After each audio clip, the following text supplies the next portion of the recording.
Hello and welcome back to another episode of Bedtime Stories. I am your host, Tracy, and we are working on Tarzan and the Apes. We are on chapter 5. I look real tired because I am real tired. I worked a lot of hours today, but I told myself I was going to make one of these every single day. And today's 3 days in a row. We're going to keep going, getting it done. Also, today is 3 weeks of no nicotine at all. After I started smoking when I was 15, I'm going to let you guess at the math. It's not hard to Google, but you can just guess the math. I'm not going to tell you. So we're on chapter 5, The White Ape. Tenderly, Kala nursed her little waif, wondering silently why it did not gain strength and agility, as did the little apes of other mothers. It was nearly a year from the time the little fellow came into her possession before he would walk alone. And as for climbing, my, but how stupid he was. Kala sometimes talked with the older females about her young hopeful, but none of them could understand how a child could be so slow and backward in learning to care for itself, why it could not even find food alone, and more than 12 moons had passed since Kala had come upon it. Had they known that the child had seen 13 moons before it had come into Kala's possession, they would have considered its case absolutely hopeless, for the little apes of their own tribe were as far advanced in 2 or 3 moons as was this little stranger after 25. So he's roughly 2. Tublat, Kala's husband, was sorely vexed, and but for the female's careful watching would have put the child out of the way. He will never be a great ape, he argued. Always will you have to carry him and protect him. What good will he be to the tribe? None. Only a burden. Let us leave him quietly sleeping among the tall grasses, that you may bear other stronger apes to guard us in our old age. Never, Broken Nose, replied Kala. If I must carry him forever, so be it. And then Tublat went to Kerchak to urge him to use his authority with Kala and force her to give up little Tarzan, which was the name they had given to the tiny Lord Greystoke, which meant white skin. I apologize. I am only human. Hold up. That'll make it better. Shed a little light on it. Always makes stuff better. But when Kerchak spoke to her about it, Kala threatened to run away from the tribe if they did not leave her in peace with the child. And as this is one of the inalienable rights of the jungle folk, if they be dissatisfied among their own people, they bothered her no more. For Kala was a fine, clean-limbed young female, and they did not wish to lose her. As Tarzan grew, he made more rapid strides, so that by the time he was 10 years old, he was an excellent climber, and on the ground could do many wonderful things which were beyond the powers of his little brothers and sisters. In many ways did he differ from them, and they often marveled at his superior cunning. But in strength and size he was deficient, for at 10 the great anthropods were fully grown, some of them towering over 6 feet in height, while little Tarzan was still but a half-grown boy. Yet such a boy! From early childhood he had used his hands to swing from branch to branch, after the manner of his giant mother, And as he grew older, he spent hour upon hour daily speeding through the treetops with his brothers and sisters. He could spring 20 feet across space at the dizzy heights of the forest top, and grasp with unerring precision, and without apparent jar, a limb waving wildly in the path of an approaching tornado.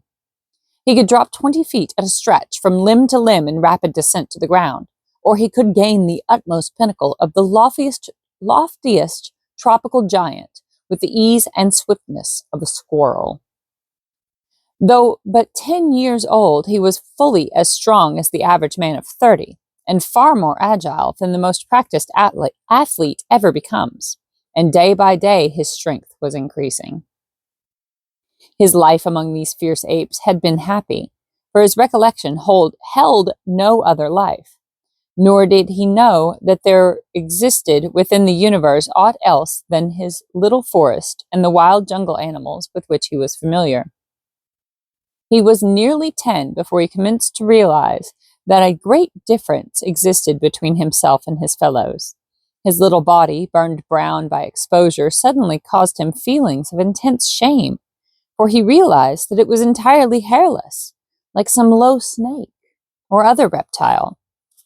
He attempted to obviate. Is that the correct pronunciation?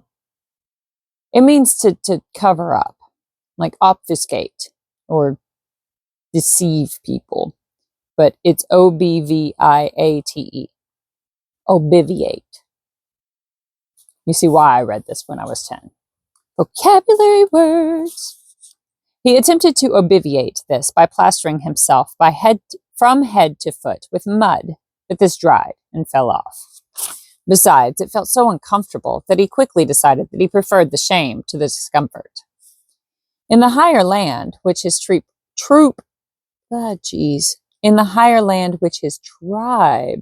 frequented, was a little lake, and it was here that Tarzan first saw his face in the clear, still waters of its bosom. It was on a sultry day of the dry season that he and one of his cousins had gone down to the bank to drink.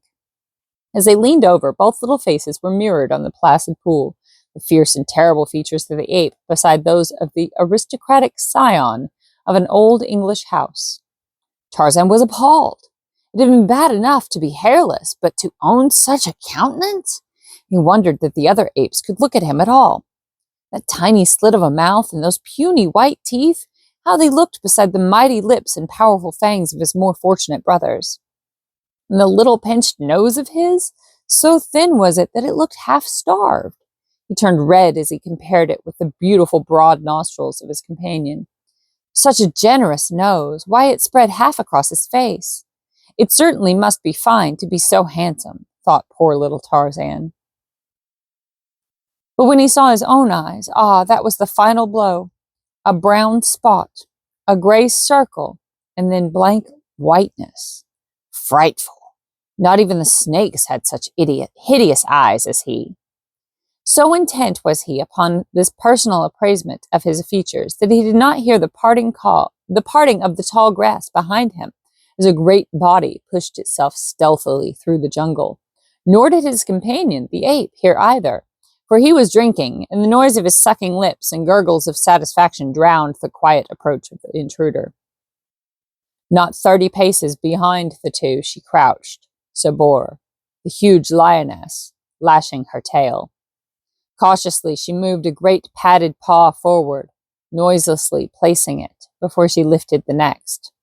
Thus she advanced, her belly low, almost touching the surface of the ground, a great cat preparing to spring upon its prey. Now she was within 10 feet of the two unsuspecting little playfellows. Carefully, she drew her hind feet well up beneath her body, the great muscles rolling under the beautiful skin. Sorry. I'm adding syllables. So low she was crouching now that she seemed flattened to the earth except for the upward bend of the glossy back as it gathered for the spring. No longer the tail lashed. Quiet and straight behind her it lay. An instant she paused thus, as though turned to stone, and then, with an awful scream, she sprang. Sabor, the lioness, was a wise hunter. To one less wise, the wild alarm of her fierce cry as she sprang would have seemed a foolish thing, for could she not more surely have fallen upon her victims had she but quietly leaped without the loud shriek? But Sabor knew well the wondrous quickness of the jungle folk and their almost unbelievable powers of hearing. To them, the sudden scraping of one blade of grass against another was as effectual a warning as her loudest cry, and Sabor knew that she could not make that mighty leap without a little noise.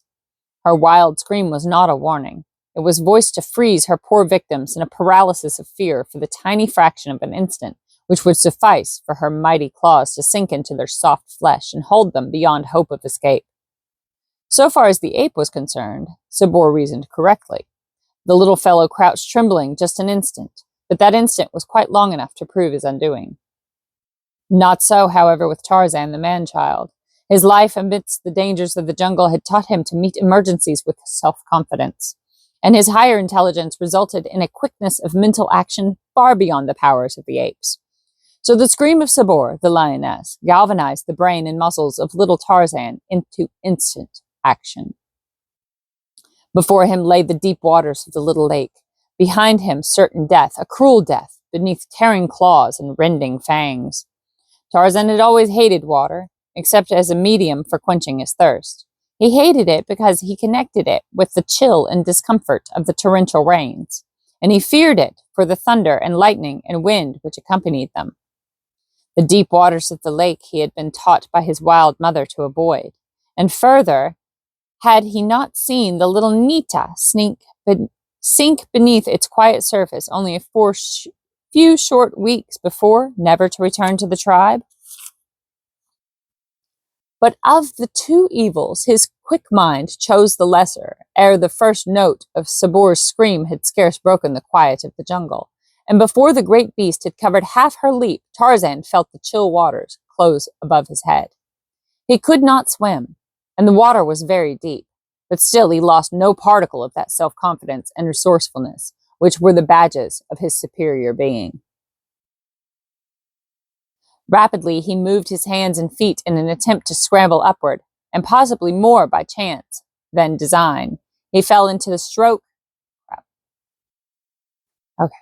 Rapidly, he moved his hands and feet in an attempt to scramble upward, and possibly more by chance than design, he fell into the stroke that a dog uses when swimming, so that within a few seconds his nose was above water, and he found that he could keep it there by continuing his strokes, and also make progress through the water. He was much surprised and pleased with this new acquirement, which had been so suddenly thrust upon him, but he had no time for thinking much upon it. He was now swimming parallel to the bank, and there he saw the cruel beast that would have seized him, crouching upon the still form of his little playmate. The lioness was intently watching Tarzan, evidently expecting him to return to shore, but this the boy had no intention of doing. Instead, he raised his voice in the call of distress common to his tribe, adding to it the warning which would prevent would-be rescuers from running into the clutches of Sabor. Almost immediately there came an answer from the distance, and presently 40 or 50 great apes swung rapidly and majestically through the trees toward the scene of tragedy. In the lead was Kala, for she had recognized the tones of her best beloved, and with her was the mother of the little ape who lay dead beneath cruel Sabor. Though more powerful and better equipped for fighting than the apes, the lioness had no desire to meet these enraged adults, and with a snarl of hatred, she sprang quickly into the brush and disappeared. Tarzan now swam to shore and clambered quickly upon dry land. The feeling of freshness and exhilaration which the cool waters had imparted to him filled his little being with grateful surprise, and ever after he lost no opportunity to take a daily plunge in lake or stream or ocean when it was possible to do so. For a long time, Kala could not accustom herself to the sight, for though her people could swim when forced to do it, they did not like to enter water, and never did so voluntarily. The adventure with the lioness gave Tarzan food for pleasurable memories, for it was such affairs which broke the monotony of his daily life, otherwise but a dull round of searching for food, eating, and sleeping. The tribe to which he belonged roamed a tract extending roughly 25 miles along the seacoast and some 50 miles inland.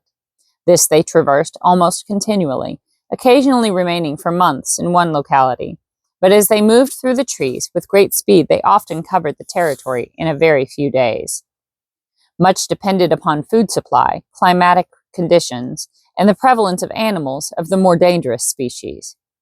Though Kerchak often led them on long marches for no other reason than that he had tired of remaining in the same place.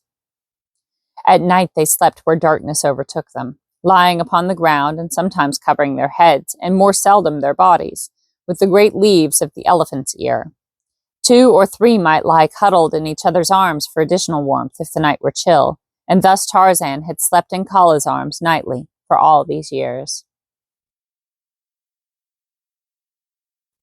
That the huge, fierce brute loved this child of another race is beyond question. and he too gave to the great hairy beast all the affection that would have belonged to his fair young mother had she lived. When he was disobedient, she cuffed him, it is true, but she was never cruel to him, and was more often caressing him than chastising him. Tublat, her mate, always hated Tarzan, and on several occasions had come near ending his youthful career. Tarzan, on his part, never lost an opportunity to show that he fully reciprocated his foster father's sentiments, and whenever he could safely annoy him, or make faces at him, or hurl insults upon him from the safety of his mother's arms, or the slender branches of the higher trees, he did so. His superior intelligence and cunning permitted him to invent 1,000 diabolical tricks to add to the burdens of Tublat's life. Early in his boyhood, he had learned to form ropes by twisting and tying long grasses together, and with these he was forever tripping Tublat, or attempting to hang him from some overhanging branch. By constant playing and experimenting with these, he learned to tie rude knots and make sliding nooses, and with these he and the younger apes amused themselves. What Tarzan did, they tried to do also, but he alone originated and became proficient.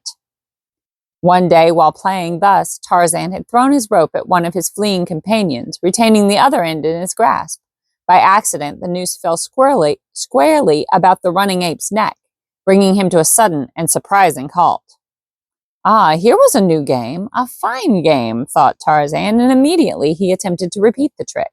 And thus, by painstaking and continued practice, he learned the art of roping. Now indeed was the life of Tublat a living nightmare. In sleep, upon the march, night or day, he never knew when that quiet noose would slip about his neck and nearly choke the life out of him. Kala punished, Tublat swore dire vengeance, and old Kerchak took notice and warned and threatened, but all to no avail. Tarzan defied them all, and the thin, strong noose continued to settle about Tublat's neck whenever he least expected it. The other apes derived unlimited amusement from Tublat's discomfiture, for Broken Nose was a disagreeable old fellow whom no one liked anyway. In Tarzan's clever little mind, many thoughts revolved, and back of these was his divine power of reason. If he could catch his fellow apes with his long arm of many grasses, why not Sabor, the lioness? It was the germ of a thought, which, however, was destined to mull around in his conscious and subconscious mind until it resulted in magnificent achievement. But that came in later years. That's all for tonight. I hope you sleep well. I love you. Have a good night.